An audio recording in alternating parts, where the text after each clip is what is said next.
તેલ ને આવતા કેમ વાર લાગે છે? કેમ કે કામરેજ થી આવે છે. ઓહો એવું છે. આવી ગયો. ચાલો હવે તેલ આવી ગયું છે, એમાં તો આપણે થોડીક રાઈ નાખશું. સુરત લેન્ડ થઈ ગયું છે તેલ. રાઈ થોડી વધારે હોય તો દેખાવમાં સ્વાદ સારી. અનુસાર રાઈ નાખવી, નમક નાખવું. ઓકે, થોડીક એમાં આપણે હિંગ નાખીશું. હિંગ નાખ્યા પછી થોડું આપણે મરચું આપણા સ્વાદ પ્રમાણે મરચું એડ કરી દઈશું.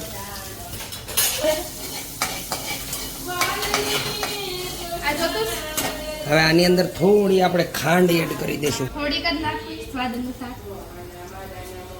કારણ કે ગરમ હોય તો ખાંડ ઓગળી જાય. આપણી પાસે દળેલી ખાંડ લેવાની હોય છે, પણ આપણી પાસે દળેલી ખાંડ અવેલેબલ નહોતી, એટલા માટે આપણે લીધી છે ખાંડ. આખી ખાંડ, સોલિડ ખાંડ. સોલિડ ખાંડ લીધી છે. સોલિડ ખાંડ ઓગળવા માંડી છે, ઓગળીને કમ્પ્લીટ થઈ ગઈ છે. હવે આપણે આની અંદર એડ કરીશું થોડું પાણી. સ્વાદ અનુસાર પાણી. આપણે પાણી એડ કરી દીધું છે. પાણી એડ કરી અને પાણી જ્યાં લગીને ઉકળે નહીં ત્યાં લગીને આપણે એમને ફ્લેમ પર રહેવા દઈશું.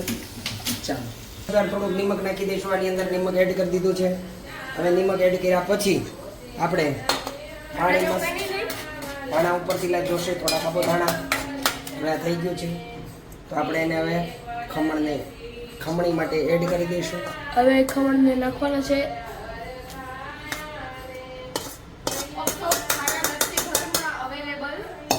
હવે એને આપણે ધીમે ધીમે હલાવી નાખીશું.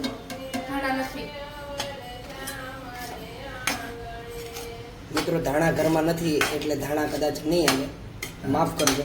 ધાણાનો તમે ટેસ્ટ ન દેખાય તો.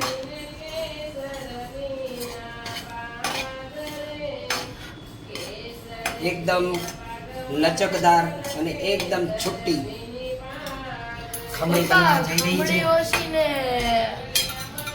બટાકા બહુ અલગ દેખાય.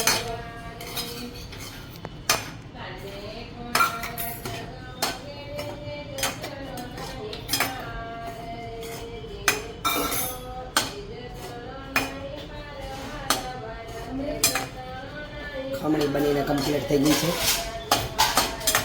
ચાલો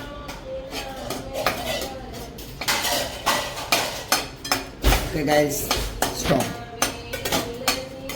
તમારા ખમણ ખમણી બનીને કમ્પ્લીટ થઈ ગઈ છે. અમારા ખમણ લેન્ડિંગ થઈ ગયા છે સુરતમાં. ખમણી લીધી છે અને ઉપર આપણે સેવ નાખી દઈશું સ્વાદ પ્રમાણે.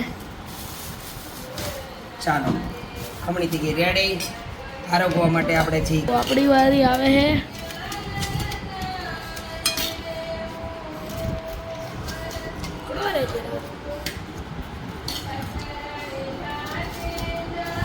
ચલો ગાઈસ, છોકરાઓ મળ્યા છે લેવા આક્રમણ ઉપર.